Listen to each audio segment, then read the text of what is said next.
Selamat datang dan berjumpa kembali dengan saya Kristiana. Hari ini kita akan melanjutkan pertemuan perkuliahan mata kuliah metodologi, penelitian, dan penulisan ilmiah. Hari ini kita sudah memasuki pertemuan keempat, melanjutkan pertemuan yang sebelumnya. Hari ini kita akan melakukan atau membahas tentang bagaimana mengidentifikasi penelitian atau masalah. Terus apa yang dimaksud dengan pembatasan atau batasan masalah, bagaimana menyusun sebuah rumusan masalah, dan apa tujuan serta manfaat dari penelitian, serta membahas tentang sistematika penelitian. Sekali lagi, ini adalah merupakan lanjutan. Jadi setelah kita melakukan pembahasan tentang latar belakang permasalahan penelitian dan kita sudah membuat latihannya dan saya sudah baca satu-satu. Nah, selanjutnya kita akan mengembangkan dari latar belakang tersebut masih sesuai dengan topik atau judul yang kita angkat. Kita akan melakukan identifikasi masalah dan juga akan membahas tentang pembatasan atau batasan dari masalah dan sampai pada sistematika penelitian yang akan kita lakukan. Oke, dalam pertemuan hari ini kita akan melanjutkan subbab dari bab 1 ya. Ini merupakan lanjutan dari minggu lalu. Kita masih tetap membahas tentang bab 1 pendahuluan di mana ada 6 subbab. Yang pertama kita sudah bahas minggu lalu, subbab pertama 1.2 yaitu latar belakang masalah, dan sekarang kita masuk kepada subbab kedua, 3, 4, 5, dan 6. Nah, kita akan bahas satu-satu. Yang pertama yaitu identifikasi masalah. Nah, yang dimaksud dengan identifikasi masalah merupakan adalah permasalahan pokok yang tercermin. Jadi, identifikasi kita melakukan mengidentifikasi masalah-masalah pokok yang melatar belakangi mengapa kita mengambil topik atau judul tersebut. Jadi di sini ada penjelasan bahwa permasalahan pokok yang tercermin pada latar belakang, masalah yang dapat dicarikan jawabannya melalui penelitian. Jadi masalah-masalah yang kemarin sudah kita singgung yang terjadi di lapangan terkait dengan tema, tetapi kita harus bisa mencari solusinya melalui penelitian ini. Karena memang sekali lagi saya menekankan bahwa penelitian atau tugas akhir ini harus menghasilkan suatu produk solusi. Produk itu tidak selamanya produk barang ya, tetapi produk jasa atau produk solusi dari suatu permasalahan terhadap penelitian yang kita gali. Nah, identifikasi masalah merupakan suatu proses panjang dan dianggap penting karena ini adalah menjadi dasar ke bab-bab selanjutnya kita akan membahas atau penekanannya adalah dari identifikasi masalah tersebut. Nah, berdasarkan identifikasi masalah tersebut, kita mengembangkan adanya batasan masalah atau pembatasan masalah. Apa itu batasan? Kalau dari katanya batas. Batas itu artinya dibatasin. Jadi, batasan masalah itu adalah lingkup fokus yang kita teliti, supaya kita tidak terlalu explain, tidak terlalu melebar kemana-mana, tetapi fokus. Jadi, antara judul, latar belakang, identifikasi masalah itu akhirnya nanti membentuk suatu batasan masalah yang fokus yang akan kita teliti. Nah, selanjutnya dari batasan itu kita buatkan sebuah perumusan. Ciri dari sebuah perumusan masalah itu biasanya ditandai dengan tanda tanya. Dengan diawali dengan kalimat tanya juga. Nah, sekarang apa sih yang dimaksud dengan perumusan masalah atau seringkali juga disebut sebagai rumusan masalah? Perumusan masalah merupakan inti masalah. Inti masalah diambil dari batasan masalah. Batasan masalah diambil dari identifikasi masalah. Jadi tahapan ini, subbab ini selalu terkait. Subbab pertama terkait dengan kedua, dua terkait dengan ketiga, tiga dijabarkan ke empat, dan seterusnya. Nah, sekali lagi saya ulang, perumusan masalah merupakan inti masalah yang menjadi materi pokok penelitian dalam bentuk narasi, dituangkan dalam kalimat pertanyaan, dalam bentuk tanya dan kalimat tanya. Inti masalah dapat dinyatakan sebagaimana yang telah disampaikan dalam identifikasi masalah, namun telah dilengkapi dengan pernyataan lain sebagaimana yang ditemukan dalam batasan masalah. Nanti kita akan jelaskan satu-satu contohnya. Nah, kita lanjut lagi. Nah, setelah kita merumuskan masalah, nah ini sifatnya agak umum ya. Dua kotak ini bersifatnya masih umum. Kenapa? Karena ini adalah membahas tentang tujuan dan manfaat dari penelitian secara general. Ya, terus yaitu apa yang dimaksud dengan tujuan dan manfaat? Di mana tujuan penelitian ini apa? Jadi setiap individu, setiap mahasiswa memiliki tujuan penelitian yang berbeda-beda kembali kepada topik yang kita angkat, ya. Tetapi untuk kebermanfaatnya biasanya ada standar, ada pokok-pokok standar manfaat diperuntukkan untuk siapa, itu agak general juga. Jadi nanti kita akan lihat contoh-contohnya. Saya lanjut penjelasannya. Tujuan dan manfaat penelitian berisi penjelasan tentang tujuan yang spesifik atau target yang ingin dicapai. Pengertian spesifik di sini itu artinya dapat diimplementasikan dengan menggunakan ungkapan-ungkapan yang jelas, akurat, dan tidak menimbulkan kesalahan interpretasi, persepsi, dan pemahaman.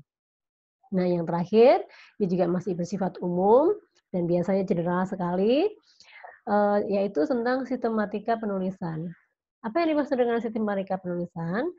Sistematika penulisan merupakan penjelasan tentang uraian bab yang akan disajikan dalam tugas akhir, diikuti dengan penjelasan singkat isi materi yang dibahas dalam bab tersebut. Jadi, sistematika itu adalah sistem yang dipakai dalam penulisan tugas akhir ini. Artinya sistem berarti terpola. Polanya apa? Nah, nanti kita lihat di contoh-contoh berikutnya. Baik, kita akan bahas satu persatu supaya peserta perkuliahan dapat memahami dan memang paham sekali sehingga langsung bisa mempraktekkan dalam bentuk tulisan dalam sebuah paparan yang merujuk ke bab 1 untuk melengkapi tugas-tugas yang sebelumnya. Kita bahas satu-satu. Nah, identifikasi masalah. Tadi dijelaskan bahwa identifikasi masalah itu berasal dari latar belakang. Nah, lebih mudahnya begini, identifikasi masalah itu bisa kita ambil sari dari latar belakang yang sudah dipaparkan. Ya, kita ambil contoh, ini contoh untuk program atau jurusan manajemen administrasi. Topik yang diangkat ini adalah tentang strategi pemasaran. Nah, identifikasi masalah, sekali lagi, bisa diambil dari latar belakang yang sudah dipaparkan sebelumnya. Tadi sudah dijelaskan ya, bahwa identifikasi masalah itu berasal atau berbasic dari latar belakang. Nah, kita ambil contoh, karena topiknya strategi pemasaran, misalnya seperti ini. Identifikasi masalah berdasarkan latar belakang itu, yaitu terlihat dari banyaknya persaingan dalam bidang penjualan online produk food and drink di Kota Bekasi. Nah, kita fokusnya ke penjualan online produk food di Kota Bekasi. Siapa pelakunya? Nah, ternyata pelakunya adalah UMKM. Volume penjualan pada UMKM belum mencapai target, ya kan?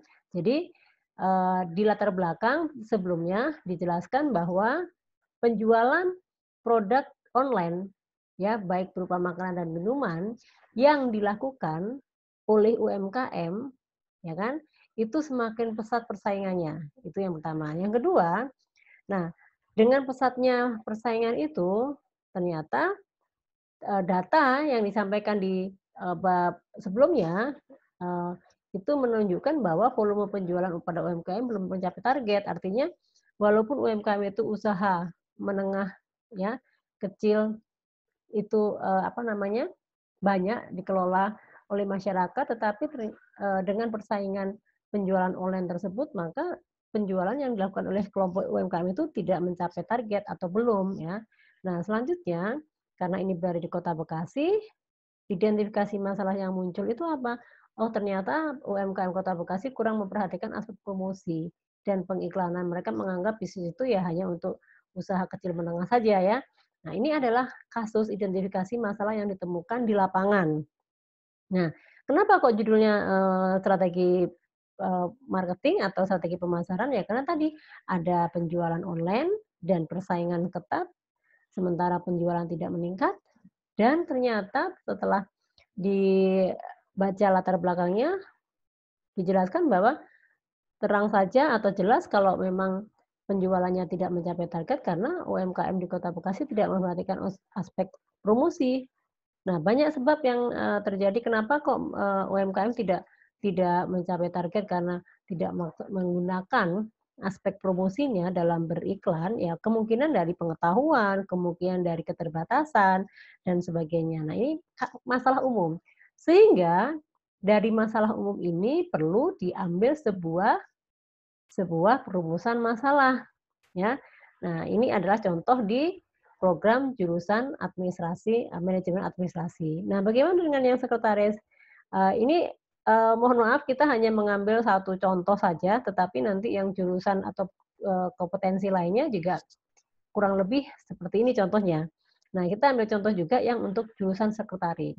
Nah, misalnya kita, ini masih berbau-bau marketing ya, masih berbau-bau apa namanya, manajemen pemasaran dan bisnis, supaya tidak terlalu menyimpang. Nah, bagi yang, jurusan sekretaris, kita topiknya yang diangkat adalah pelayanan prima. Nah, pelayanan prima berarti menyangkut tentang kepuasan. Kepuasan siapa? Kepuasan pelanggan. Jadi sebuah latar belakang tersebut ditarik kesimpulan, dapat dilakukan identifikasi masalah, ternyata terkait dengan pelayanan prima itu, banyak kebutuhan masyarakat yang dilakukan oleh, apa namanya, instansi pemerintah kurang memuaskan. Jadi intinya, masyarakat itu butuh pelayanan, apa namanya, butuh layanan yang dilakukan oleh instansi pemerintah. Dan, saat ini kan banyaknya, layanan-layanan yang diberikan oleh instansi pemerintah itu bersaing juga ya. Nah, ini topiknya sekali lagi fokusnya kepada pelayanan prima untuk kepuasan pelanggan. Nah, kasus yang terjadi, manusia atau kelompok masyarakat itu memang membutuhkan layanan prima yang cepat tanggap, ya kan, tidak bertele-tele, praktis dan sebagainya itu sangat dibutuhkan oleh masyarakat dalam hal, eee, pelayanan publik. Pelayanan publik itu apa? Macam-macam. Ada yang kantor kecamatan, kantor dukcapil, kantor kependidikan, instansi pemerintah lainnya seperti rumah sakit, seperti, badan apa, pertanahan, terus seperti kantor imigrasi dan sebagainya. Itu contoh-contoh instansi pemerintah yang menyelenggarakan atau yang memberikan pelayanan publik kepada masyarakat. Nah, sekarang topiknya di sini kan, secara umum adalah meningkatnya kebutuhan masyarakat terhadap pelayanan prima. Nah, yang berikutnya apa? Pelayanan prima apa yang dimaksud di sini? Nah, ternyata pelayanan prima yang dibutuhkan adalah yang berhubungan dengan pengurusan dokumen paspor yang dilakukan di kantor imigrasi. Nah, ini gimana? Nah, ini harus ada jelas, ada Kota Bekasi itu artinya bahwa nanti ini kaitannya dengan pembatasan penelitian.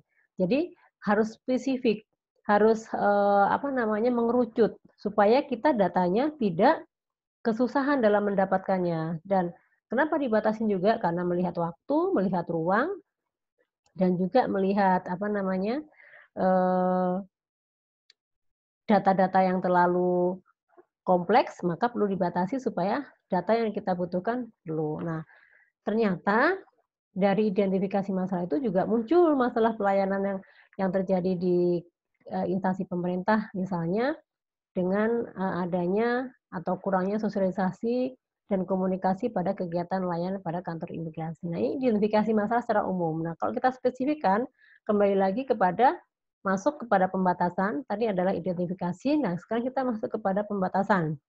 Nah, dalam pembatasan, masalah, tadi kita sudah menjelaskan ya, untuk jurusan manajemen itu adalah kasusnya adalah strategi pemasaran. Jadi, dibatasi apa dalam penelitian ini? Ya kita harus menggali tentang segmentasi, targeting, dan positioning. Dari mana? Dari usaha kecil menengah yang tadi dijelaskan. Kita juga harus membatasi tentang fungsi pemasarannya, bagi kelompok UMKM seperti apa. Nah, terus bagi organisasi masyarakat seperti pemasarannya seperti apa, produktivitas pemasarannya seperti apa, dan sistem pemasarannya seperti apa. Nah, ini adalah batasan-batasan yang akan dilakukan penelitiannya di mana? Di UMKM Kota Bekasi. Ini ya, jadi semuanya saling terkait. Nah, ini adalah contoh untuk jurusan manajemen administrasi. Nah, sementara juga sama, hal yang sama juga bisa terjadi atau dilakukan di jurusan sekretaris, misalnya ya tadi dengan membatasi pentingnya pelayanan prima, dimensi pelayanan primanya itu apa, standar pelayanan primanya itu apa, proses pelayanannya pelayanan primanya seperti apa. Jadi sama ya. Nah, ini sama fokusnya kemana? Karena tadi kita sudah menentukan, apa namanya, tempat atau lokasinya adalah di kantor imigrasi Bekasi. Nah, selanjutnya kalau yang jurusan penasaran adalah di UMKM Kota Bekasi. Nah, perumusan masalah. Perumusan masalah sekali lagi adalah pengembangan dari pembatasan masalah. Ciri, cara membuat, cara menuliskan perumusan masalah itu apa yang tertuang dalam ya, apa yang tertuang dalam pembatasan masalah itu kita tingkatkan, kita kembangkan menjadi sebuah masalah, yaitu dengan menambahkan kalimat tanya di depan dan kalimat tanda tanya di belakang. Contohnya, bagaimana UMKM Kota Bekasi melakukan penilaian terhadap lingkungan pemasarannya? Lingkungan pemasaran itu apa yang dimaksud? Segmentasi, targeting, dan positioning.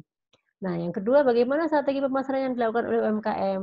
Nah, yang ketiga apa? Bagaimana kinerja organisasi pemasarannya? Bagaimana fungsi pemasarannya? Bagaimana produktivitas pemasaran UMKM Kota Bekasi? Dan bagaimana sistem pemasaran dan seterusnya.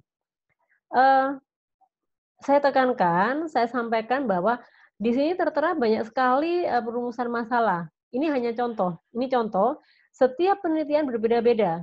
Bisa hanya 2 saja, bisa hanya 3 saja. Jadi para peserta perkuliahan hari ini nggak jangan terlalu panik, jangan terlalu waduh banyak sekali yang harus dibahas. Tidak.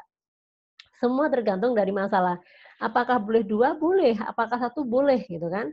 Nah, ini memang kebetulan saya ambil contoh banyak supaya dalam penelitian itu kita tahu ternyata banyak sekali yang bisa dituangkan dalam perumusan masalah. Sekaligus saya tekankan bahwa yang saya contohkan ini hanya contoh.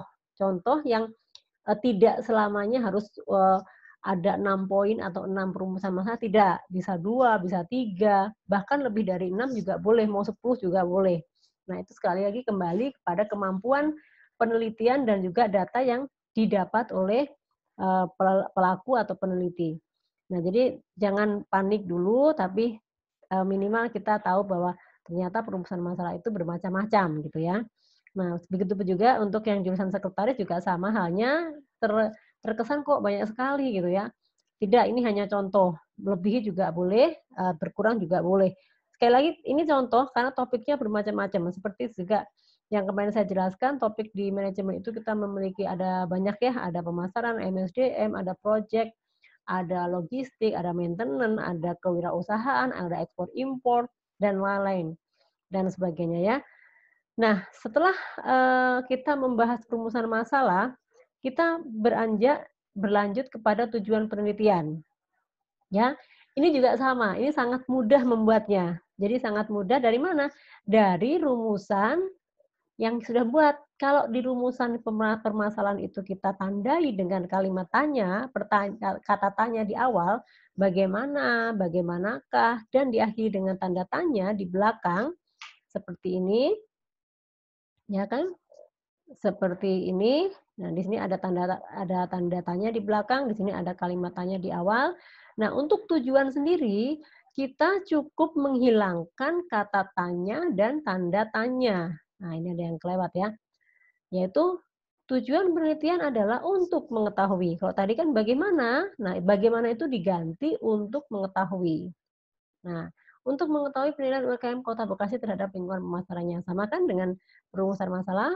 Nah, terus yang kedua, untuk mengetahui strategi pemasaran yang digunakan. Nah, untuk mengetahui kinerja organisasi pemasaran dan seterusnya dan selanjutnya. Jadi hanya menggantikan kata bagaimana menjadi untuk mengetahui.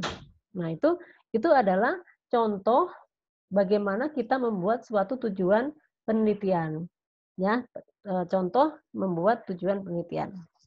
Nah, sama juga halnya dengan yang jurusan sekretaris, ini juga sama, hanya mengganti kalimat saja. Nah, itu. Nah, berikutnya kita mau masuk kepada manfaat penelitian. Nah, kalau untuk manfaat penelitian ini sifatnya general, Anda harus menuangkan, menjelaskan manfaat penelitian ini untuk siapa saja.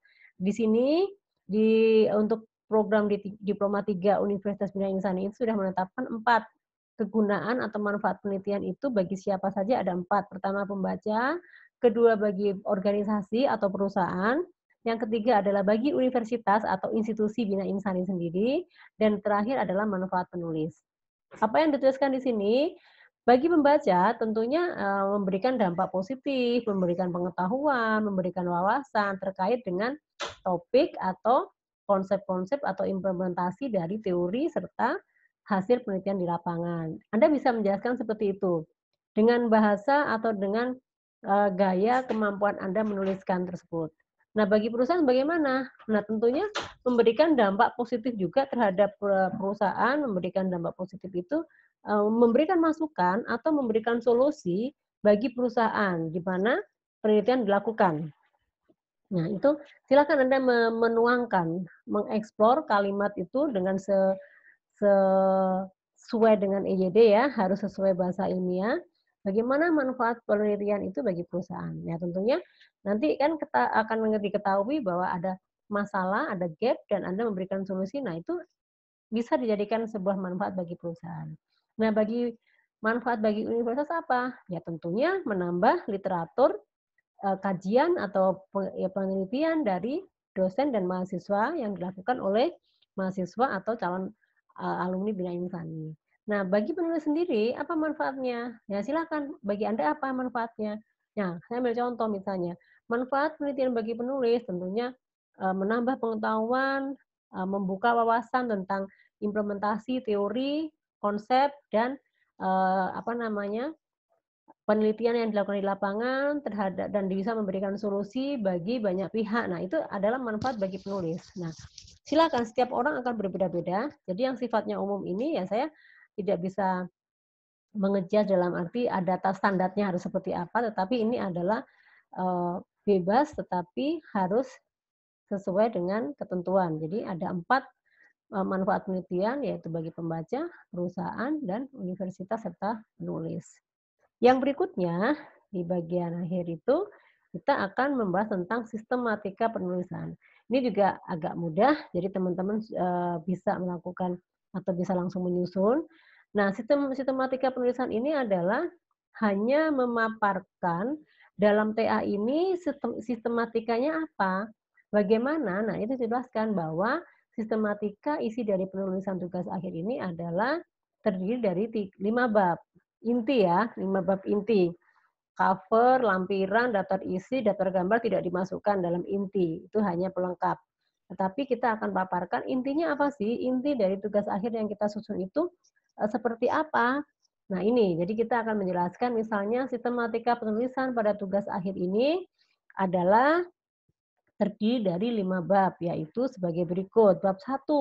Di bab 1 merupakan apa? Merupakan paparan dari beberapa subbab yang terdiri dari latar belakang permasalahan, ya kan? Terus ada identifikasi permasalahan, ada pembatasan masalah, ada perumusan masalah, ada tujuan dan manfaat penelitian, serta sistematika, itu dijelaskan semuanya. Tapi ringkas, ya ringkas atau poin-poinnya. Nah, pada bab 2 yaitu tentang landasan teori, berisi tentang apa? Paparan tentang 2 subbab, yaitu subbab pertama 21 landasan teori dan tentang penelitian terdahulu. Nah, itu dipaparkan semuanya. Jadi ada keyword-keyword yang harus muncul, yaitu teori-teori dan penelitian terdahulu. Nah, sementara kita juga harus menjelaskan pada bab 3 metodologi penelitian dipaparkan atau di, di, dijelaskan tentang jenis data yang digunakan, teknik pengumpulannya data seperti apa, analisanya seperti apa, kualitatif atau kuantitatif, terus ada menjelaskan tentang kerangka berpikir ya. Kerangka berpikir itu adalah langkah-langkah tahap-tahap gabungan antara bab 2 dan bab 3. Kita susun rancangannya menjadi sebuah kerangka berpikir. Nah, kerangka berpikir ini sebagai acuan dalam nanti kita masuk ke bab 4. Di bab 4 itu adalah hasil dan pembahasan. Nah, di sini juga dipaparkan pada bagian ini atau pada bagian bab 4 topik utamanya adalah hasil dan pembahasan. Dalam bab ini akan menjelaskan hasil penelitian dan analisa pembahasan, misalnya seperti itu. Apakah boleh lebih banyak? Boleh. Yang penting Anda menjelaskan poin-poinnya saja. Nah, yang terakhir, pada penelitian ini ditutup dengan kesimpulan dan saran, yaitu ada di bab 5, di mana kesimpulan adalah menjawab pertanyaan dari kerangka berpikir atau memberikan solusi terhadap temuan atau gap yang terjadi di lapangan dan juga memberikan saran-saran masukan kepada perusahaan. Nah, baik, ini adalah paparan hari ini ya, memang singkat, tapi bukan berarti selesai. Tugas Anda selanjutnya adalah ini. Nah, kita tetap ya, karena ini jangan dianggap sebuah tekanan atau paksaan, karena ini melanjutkan dari yang kemarin, sebuah proposal itu harus diikuti dengan apa namanya, komprehensif. Minggu lalu kita sudah menyelesaikan satu subbab, yaitu landasan latar belakang permasalahan, dan sekarang kita selesaikan pada bab pendahuluan ini, yaitu ada 5 subbab, yaitu bab 1.2, 1.3, 1.4, 1.5, dan 1.6. Seperti yang contoh-contoh yang sudah saya jelaskan, Anda bisa membuat menyusun ya pelan-pelan, nanti saya periksa, saya akan paparkan semuanya, dan saya juga ke depan akan memberikan contoh-contoh penulisan yang benar ya. Sekarang Anda harus mencoba berlatih dulu, nah sampai ketemu atau benar-benar sudah yakin bahwa tugas akhir ini memang sudah siap dan layak untuk dilanjutkan ke tugas akhir. Nah, seperti biasa ketentuan dalam pengerjaan tugas ini, Anda diminta mengetik, apa namanya, bab 1 ini dalam satu kertas A4. Berapa jumlahnya? Biasanya ini sudah melebihi dari 2, 3 lembar halaman, ya. Jadi seperti biasa kita sudah mempolakan atau membiasakan menulis dengan margin top 4, left 4, right 3, dan bottom 3, spasi double, justifikasinya kanan kiri, fontnya Times New Roman, dikumpulkan sesuai due date, dan Anda bisa mengupload di e-kampus sesuai yang jadwal atau tanggal due date yang sudah saya tentukan. Baik, selamat berlatih, semoga bermanfaat, dan kita akan bertemu kembali dengan materi selanjutnya, melanjutkan ya, materinya merupakan lanjutan, dan bersiap sekali lagi bagi buat teman-teman atau peserta yang belum mengumpulkan jurnal atau belum menemukan jurnal atau topik, segera menuliskan atau menemukan topik sehingga Anda tidak mengalami kesulitan dalam penyusunan proposal ini. Nah, untuk selanjutnya mungkin perlu disiapkan referensi buku untuk memasukkan teori, karena kita akan melanjutkan dengan teori. Nah, dan juga jurnal yang relevan atau yang pernah dilakukan oleh peneliti sebelumnya terkait dengan tema atau topik yang kita angkat. Baik, saya akhiri pertemuan hari ini. Sekali lagi semoga bermanfaat, selamat berlatih, dan tetap semangat.